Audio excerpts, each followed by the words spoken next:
You might have heard Martin Scorsese has a new film out called Killers of the Flower Moon, but do you know the true story behind it?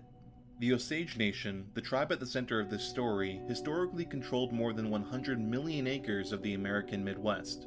But by the mid-1800s, the United States policy of Indian removal forced the Osage to sell their lands and relocate to a relatively small reservation in what would become the future state of Oklahoma. The Osage, like other Native American tribes, struggled with their forced migration. It's estimated as many as half of the tribe members died in the first few years due to hardship. Food, medicine, adequate shelter, and clothing were all in short supply, and it seemed like there was little hope the tribe would see prosperity again. But then their fortunes suddenly changed.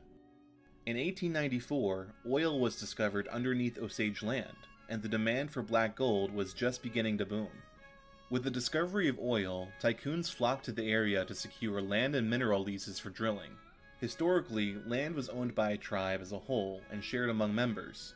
But just a few years before all this, the federal government passed a piece of legislation called the Dawes Act of 1887. The Dawes Act forced tribes to divide their land into private plots to be distributed to their members.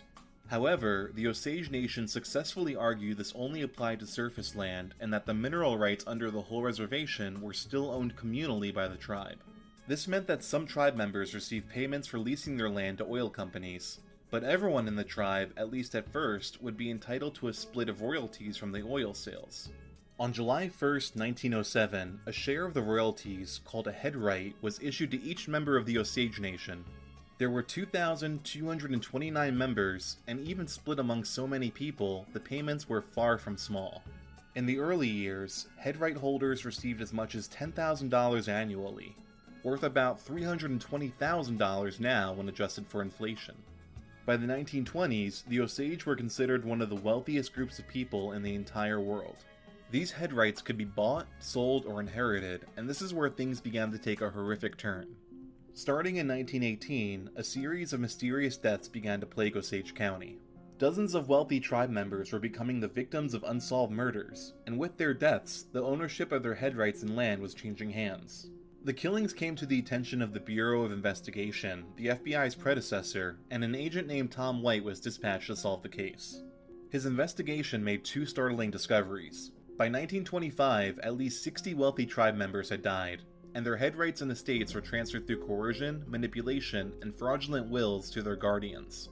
The federal government had legally deemed more than 800 Osage families too incompetent to oversee their own finances, and assigned local white lawyers and businessmen to be guardians who managed and protected their wealth. Millions of dollars are believed to have been stolen by guardians who were supposed to be working in their best interest. The other discovery was that almost every member of one Osage family was dying in quick succession by suspicious causes, including gunshots, poisoning, and a house explosion.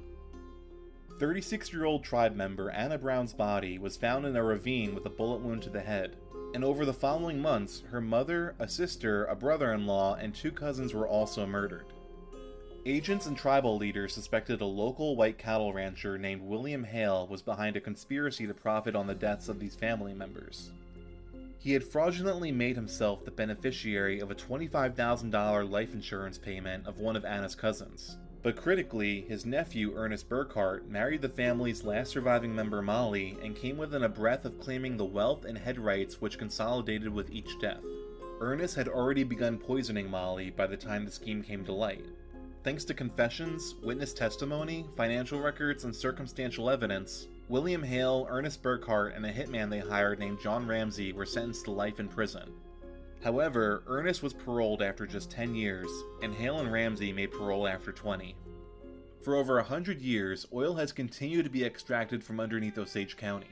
Although the Osage Nation is no longer one of the world's wealthiest groups of people, tribe members who have inherited head rights continue to receive thousands of dollars in royalties every year, and payments may continue to their descendants for generations to come.